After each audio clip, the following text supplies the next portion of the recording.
चुनाव यात्रा हमारी चल रही है और चुनाव यात्रा के इस दौर में हम कहीं ना कहीं गली गली और गांव गांव जाने की कोशिश कर रहे हैं और साथ में जो समाज के प्रतिष्ठित व्यक्ति हैं उन तक अपनी पहुंच बनाने की कोशिश कर रहे हैं और जानने की कोशिश कर रहे हैं कि माहौल क्या है।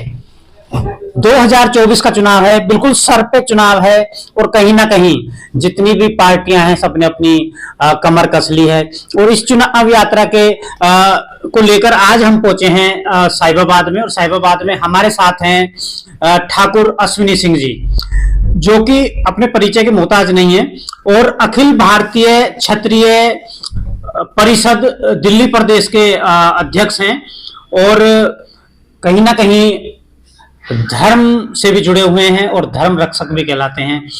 सर, आपका हमारे प्लेटफॉर्म पे बहुत बहुत हार्दिक स्वागत है। नमस्कार। थोड़ा सा सबसे पहले आपके चैनल को और आपको खासतौर से उपाध्याय जी कि आपने जो अभी 2024 का डोर टू डोर जाकर के लोगों से जी उनका मनोवैज्ञानिक तरीके से अपने दिमाग के जोर पर जो आप पूछ सकते हैं, पूछने की कोशिश कीजिए। इसके लिए आपको बहुत बहुत साधुवाद, धन्यवाद सर। सर, थोड़ा सा एक ब्रीफ में थोड़ा सा परिचय और जानना चाहेंगे आपका। ये मैं mini golf federation of Uttar Pradesh का चेयरमैन हूँ, अखिल भारतीय अखाड़ा परिषद का धर्म रक्षक हूँ, करनी सेना से राष्ट्रीय प्रवक्ता हूँ। इसके अलावा बॉडी बिल्डर एसोसिएशन फेडरेशन का यूपी का भी मैं चेयरमैन हूँ और कई अलग अलग सोसाइटी ट्रस्ट और समितियों से जुड़ा हुआ हूँ, जिसमें विगत मेरे को करीब 30-40 वर्षों का अनुभव है और सत्ता की राजनीति को भी नजदीक से मैंने देखा है। इतनी नजदीकी के जैसे प्रधानमंत्री कार्यालय से लेकर के और एक नगर पालिका के कार्यालय तक में और ग्राम प्रधान तक के जगह पर मैं अब तक का अनुभव कर चुका हूँ। मेरा पहला सवाल आपसे कि आपने राजनीति के बहुत उतार चढ़ाव देखे अपनी जिंदगी में, कहीं ना कहीं आप चंद्रशेखर जी जो हैं उनको भी आपने देखा, देश के प्रधानमंत्री रहे और मैं अपने प्लेटफॉर्म से बार बार कहता हूं कि ऐसे प्रधानमंत्री शायद ही कभी इस धरा पर पैदा होगा। पहले की राजनीति और 2024 की राजनीति में क्या महसूस कर रहे हैं, क्या अंतर महसूस कर रहे हैं? यही महसूस कर रहे हैं जैसे आपने अपने मुंह से ही कह दिया कि चंद्रशेखर जैसा शायद ही कोई प्रधानमंत्री हो इस देश में। माननीय चंद्रशेखर जी हमारे प्रेरणा स्रोत रहे हैं और उन्हीं के उद्देश्यों की पूर्ति के लिए हम आज भी चाहते हैं कि कहीं न कहीं से उनके सोचे हुए उनके विचारधाराओं को आम जनता के बीच में ले जाएं। और जो भी हमसे मिलता है तो हम समाजवाद की बात करते हैं, परिवारवाद की बात नहीं करते हैं। लेकिन ऐसे बड़े नेता को हमारे माननीय प्रधानमंत्री नरेंद्र मोदी जी ने संसद भवन से लेके कई सभाओं में भी चंद्रशेखर जी के जैसा कोई बड़ा नेता नहीं हुआ, अटल जी जैसा कोई बड़ा नेता नहीं हुआ। इस तरह से बहुत सारे उनकी एक व्यक्ति थी। लेकिन अभी जो अवार्ड देने की बात हुई तो उसमें चंद्रशेखर जी को हाशिए पर रख दिया और इनके चेलों को अवार्ड मिला है और गुरु को छोड़ दिया गया। यह एक इसी को राजनीतिक परिदृश्य से आपको जवाब मिल गया होगा। एक वो समय था जब बात करें कि ऐसा मैंने पढ़ा है कि मुलायम और आपके चौधरी चरण सिंह, इनको कभी यदि कोई सपोर्ट करने वाला कोई व्यक्ति था तो वो चंद्रशेखर था, जो कि राजनीति से ऊपर उठकर था। इनको लाने वाले भी चंद्रशेखर जी हैं जी। मुलायम सिंह को आज उनका साइकिल का चुनाव निशान है। साइकिल भी उनको खरीदने की नहीं थी उस टाइम में, गरीब परिवार था और ये पढ़ा करके टीचरिंग, उस टाइम में टीचरों की सैलरी बहुत कम हुआ करती थी, बल्कि प्राइवेट सेक्टर में ज्यादा पैसा था और गवर्नमेंट में बहुत कम था। तो पढ़ा करके घर से आए थे नंगे पांव, इनके पैर में चप्पल भी नहीं था, लेकिन वो पहलवान थे और उसी टाइम चंद्रशेखर जी ने इनको राजनीति में इनके घर से उठा करके लेकर के आए। सर, ऐसा भी सुना हमने कि चंद्रशेखर जी ने ही मुलायम जी को ऐसा प्रेरणा दी कि आप एक पार्टी अलग बना लें अगर आपको आगे जाना है? नहीं, ये कभी ऐसा प्रेरणा चंद्रशेखर जी ने नहीं दिया। चंद्रशेखर जी के ये सब सपोर्टर लोग थे और उनके आदर्शों का पालन जब नहीं करने लगे, इन्होंने कहा हम जाति की राजनीति करेंगे, तो उन्होंने कहा समाजवाद सबके लिए होता है, किसी एक जाति के लिए नहीं होता है। अगर जाति की राजनीति करना है तो आप हमसे अलग हो जाओ। और लालू यादव को भी उन्होंने यही कहा, रामविलास पासवान को भी यही कहा, जितने भी हेगड़े को भी, नॉर्थ से लेके साउथ तक और सभी जगह, ईस्ट से लेके वेस्ट तक भारत के जो भी उनके साथ के सहयोगी दल थे, जिन्होंने जनता पार्टी में इनको राष्ट्रीय अध्यक्ष बनाया था, कभी अटल बिहारी वाजपेयी और आडवाणी जी को चंद्रशेखर जी ने टिकट दिया था प्रदेश में राष्ट्रीय अध्यक्ष होते हुए, तो इन लोगों ने अपना अलग अलग जाति की, धर्म की जब राजनीति करनी शुरू की तो उन्होंने कहा कि आप लोग फिर करो, और चूंकि हम तो सारे देश के हैं। जैसे एक उदाहरण दे रहा हूँ कि कोई हमारे जनपद का बलिया का कोई आता था, सर हमारे यहाँ ये काम की बहुत जरूरत है और बहुत दिनों से ये काम नहीं हो रहा है, तरक्की बलिया की नहीं हो रही है। तो चंद्रशेखर जी कहते थे कि बलिया भारत का ही एक अंग है, जब समस्त भारत की तरक्की हो जाएगी तो उसमें बलिया छूता नहीं रहेगा। जैसा सर हमने देखा कि बहुत सारे नेता है, उन्होंने अपनी अपनी पार्टियां बनाई और पार्टी बना के आगे बढ़े और कहीं ना कहीं धन का अर्जन भी किया। चंद्रशेखर जी ने ऐसा क्यों नहीं किया? वो चाहते तो वो भी, चंद्रशेखर जी की बात ही संत महात्मा जैसी थी। उनको आज भारत रत्न मिलना चाहिए, ठीक है, नहीं मिल रहा है, क्या कारण है ये आप खुद विचारधारा पर सोचिए। इतने बड़े संत महात्मा को क्यों नहीं मिलना चाहिए, जब इनसे जूनियर लोगों को मिल रहा है, इनके शिष्यों को मिल रहा है जो इनके शिष्य हुआ करते थे। क्या ये अवार्ड राजनीतिक प्रेरित होकर दिए गए हैं? एक जो योग्य व्यक्ति है उसको भारत रत्न नहीं दिया गया? ये आप खुद सोचिए, हम इसमें क्या कह सकते हैं, क्योंकि जो देने वाले लोग हैं वो भी, उनको मैं अयोग्य नहीं ठहरा सकता, उनकी योग्यता पर मैं कटाक्ष नहीं कर सकता, मेरी औकात नहीं है। ये तो लगाने की बात है। अब जैसे सपोज कीजिए कि आज ही हमारे पूरे भारतवर्ष में भारत की पहचान जगह जगह सभी टीवी चैनलों पर प्रचार प्रसार हो रहा है, भारत एक सशक्त देश बन रहा है, शक्तिशाली बन रहा है, संपन्न बन रहा है। लेकिन उसी जगह पर भारत 80 करोड़ भिखारियों का रजिस्टर्ड देश पूरे विश्व में घोषित हो गया है। आपको मालूम है हमारे देश में 80 करोड़ रजिस्टर्ड भिखारी हैं जिनको भारत सरकार फ्री में भोजन देती है। ये बहुत बड़ी बात है पर डे। और इसके बाद भी जो नॉन रजिस्टर्ड भिखारी हैं उनकी तादाद कम से कम 1 करोड़ से कम नहीं होगी। जो आज की तारीख में आप किसी भी मंदिर के आगे चले जाइए, गुरुद्वारे के आगे चले जाइए, मस्जिद के आगे चले जाइए, चर्च के आगे चले जाइए, वो लाल बत्ती पर, नीली बत्ती पर, ट्रैफिक पर चले जाइए, वो भीख मांगते नजर आएंगे। तो उनकी तादाद कम से कम 1 करोड़ से ऊपर होगी। ये नॉन रजिस्टर्ड है, इनको जरूरत है। उन हट्ठे कट्ठे रजिस्टर जो, चाहे वो रिक्शा चला करके ही अपना पेट भर रहा है, उसको भीख देने की क्या जरूरत है? वो स्वाभिमानी आदमी को आप भिखमंगा बना रहे हो। भारत स्वाभिमानी देश है, हम अपने आप को स्वाभिमानी कर रहे हैं, फिर 80 करोड़ भिखारियों को भीख देने की क्या जरूरत है? 80 करोड़ लोग हट्ठे कट्ठे हैं, अपना रोजगार कर रहे हैं, कमा रहे हैं और खा रहे हैं, फावड़ा चला रहे हैं, कुदाल चला रहे हैं, पत्तल तोड़ रहे हैं, कुछ भी कार्य कर रहे हैं।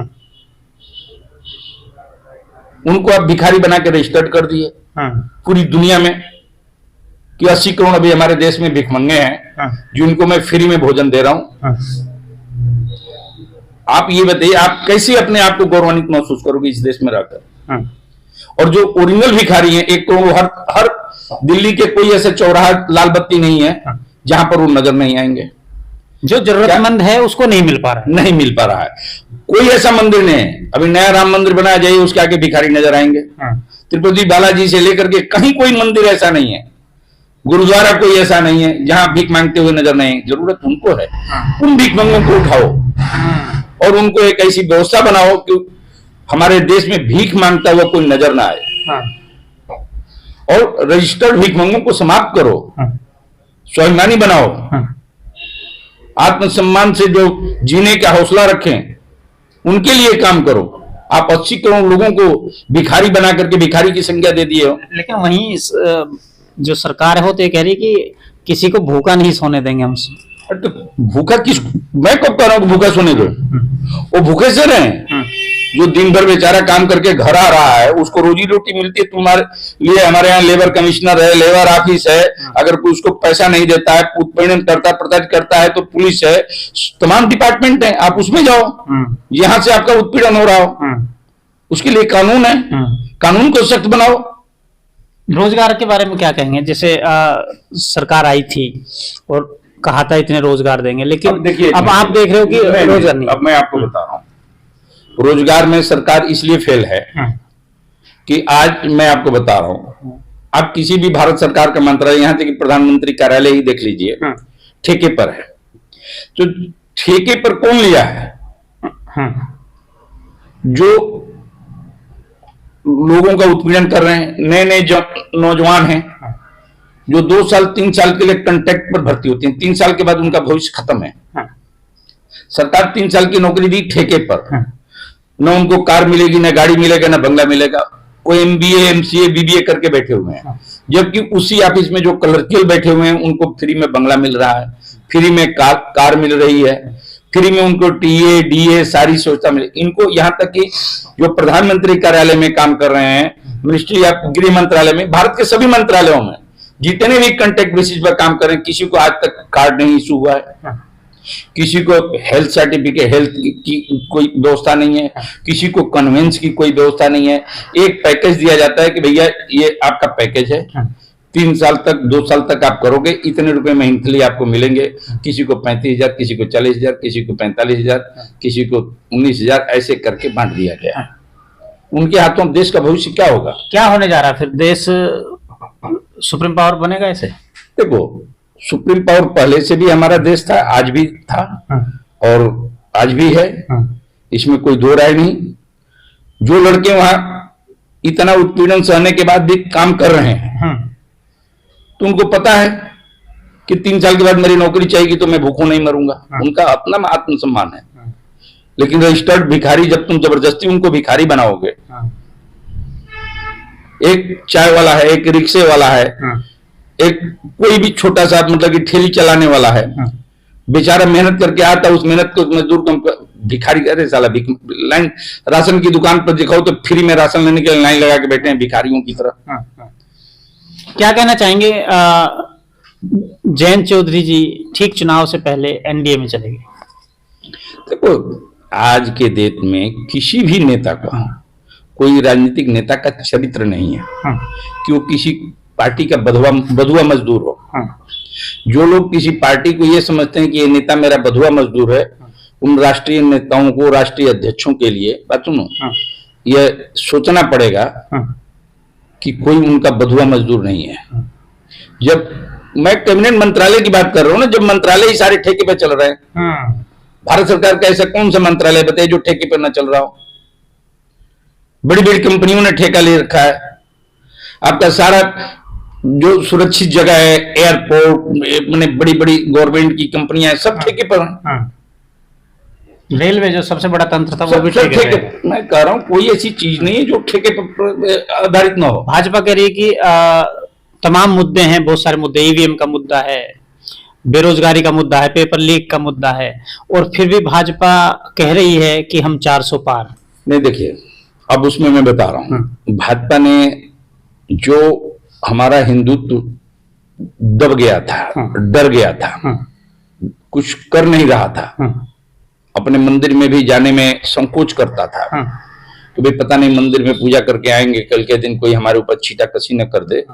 तो यह तो एक बहुत अच्छा काम कर दिया कि लोगों के अंदर सनातन धर्म की एक एक पाठशाला लोगों को पढ़ानी शुरू कर दी।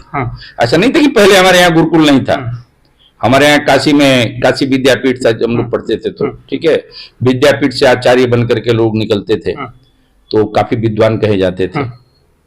साउथ में भी कई डिग्री कॉलेज। यहाँ एक सवाल करना चाहूंगा सर। हाँ, जितना भी नेता है, खाली वो एक पार्टी की बात नहीं कर रहा मैं, नेता का बच्चा फॉरेन कंट्री पढ़ के आता है और यहाँ की जनता को बोला जाता है कि आप गुरुकुल में पढ़ाओ और गुरुकुल सिस्टम चालू करो।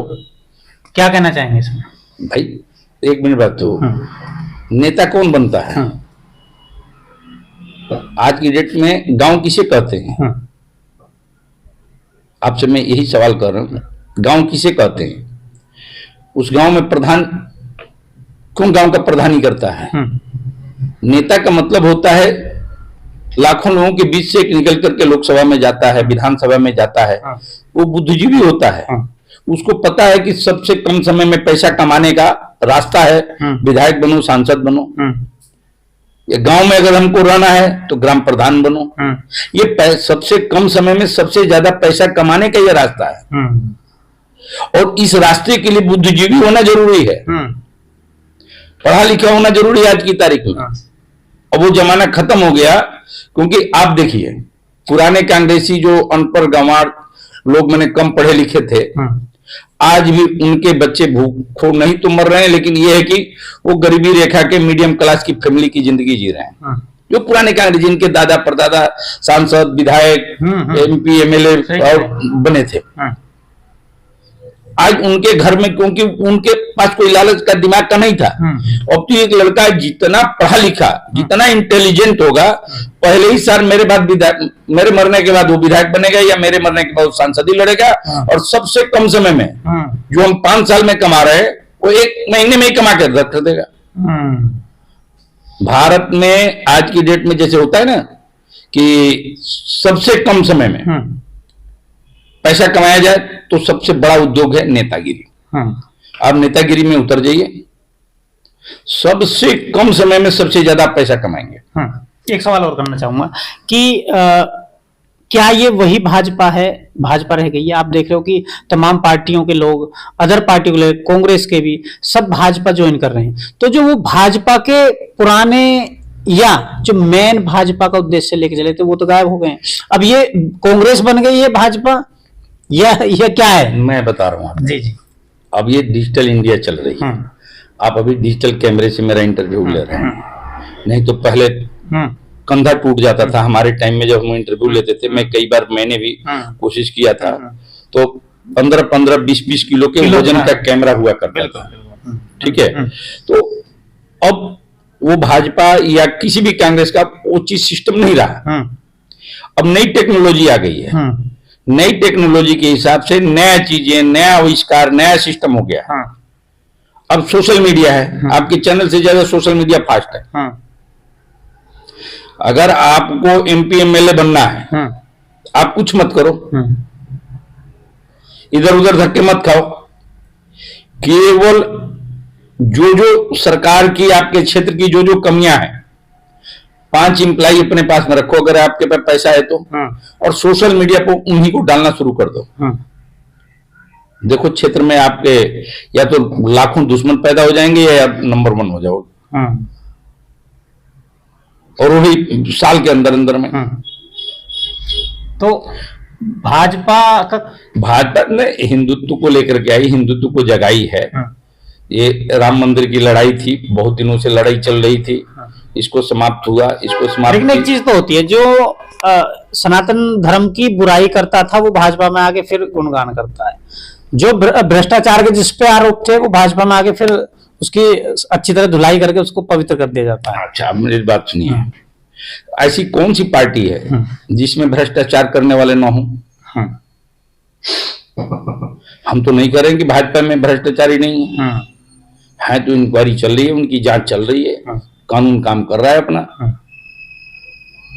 क्या कहना चाहेंगे 2024 में क्या होने जा रहा है? क्या 2014 दोहराया जाएगा कि अचानक से, जैसे 14 में कांग्रेस चली गई थी, 24 में अचानक से NDA चला जाएगा? मैं आपको बता रहा हूं, जिस तरह से उत्तर प्रदेश में 5 क्षत्रियों का, sitting Kshatriya member of parliament, और जो दमखम रखते हैं अपने बल पर चुनाव कहीं से भी जीतने का, मैंने कहीं से भी और जीत के दिखाए हैं, उन 5 का होल्ड पर रखना एक खास बिरादरी के लिए बहुत गलत मैसेज जा रहा है। अगर वो दूसरी विपक्षी दल से मिल गए तो भी जीत जाएंगे, वो निर्दलीय खड़े हो गए तो भी जीत जाएंगे। तो इसके ऊपर भाजपा को सोचना होगा, और भाजपा अगर मार खाएगी तो इन टिकटों के बंटवारे की वजह से होगी। क्या हम सुनिए, हम ये नहीं कहते कि नए आदमी को चांस नहीं देना चाहिए, नए आदमी को चांस देना चाहिए, लेकिन जो पुराने हैं उनको आश्वस्त कर दो, भाई तुमको हम ये जगह भेज रहे हैं, इस जगह बना रहे हैं। मोदी जी भी तो अब पुराने हो गए हैं, वन मैन आर्मी हो रखी है।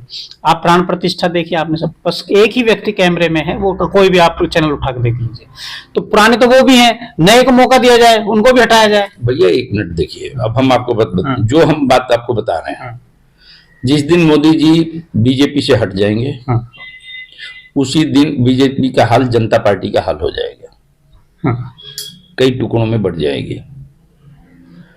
मोदी है तो भाजपा मुमकिन है।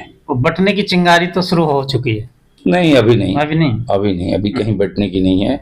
मोदी जी के बाद और एक दबंग नेता आपका यूपी में जोगी जी हो ही रहे हैं। भाई सेकंड नंबर पे जोगी जी हैं। तो क्या तो अभी जनता ये कह रही है कि अगर बाई चांस अगर मोदी जी बात राष्ट्रपति के लिए अगर सोचते हैं तो जोगी जी उनका विकल्प बन के खड़े हैं। नहीं, जैसा सूत्रों से हमें पता चला है और भी कि ये तो योगी जी को साइड करने वाले हैं। जैसे शिवराज सिंह जी चले गए, वसुंधरा राजे चली गई, बहुत लोगों को इन्होंने साइड कर दिया, तो ये भी साइड चले जाएंगे। ऐसा है, ये कहना अलग मैटर है। आज की डेट में जोगी जी इतने मजबूत हैं कि ये खुद साइड हो जाएंगे।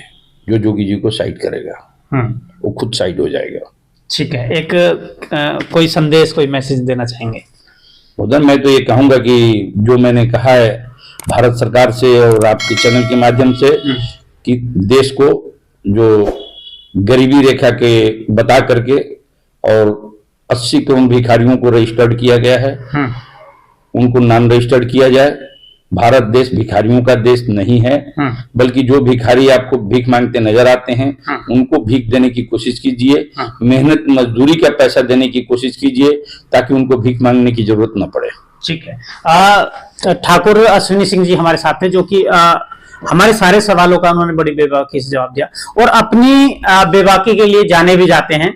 और एक व्यक्तित्व ऐसा है कि आप भी मिलेंगे तो आपको भी अच्छा लगेगा।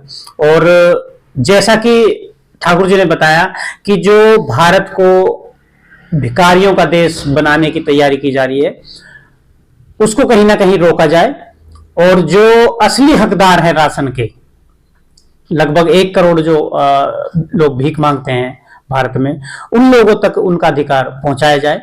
इन्हीं शब्दों के साथ जय हिंद, जय भारत।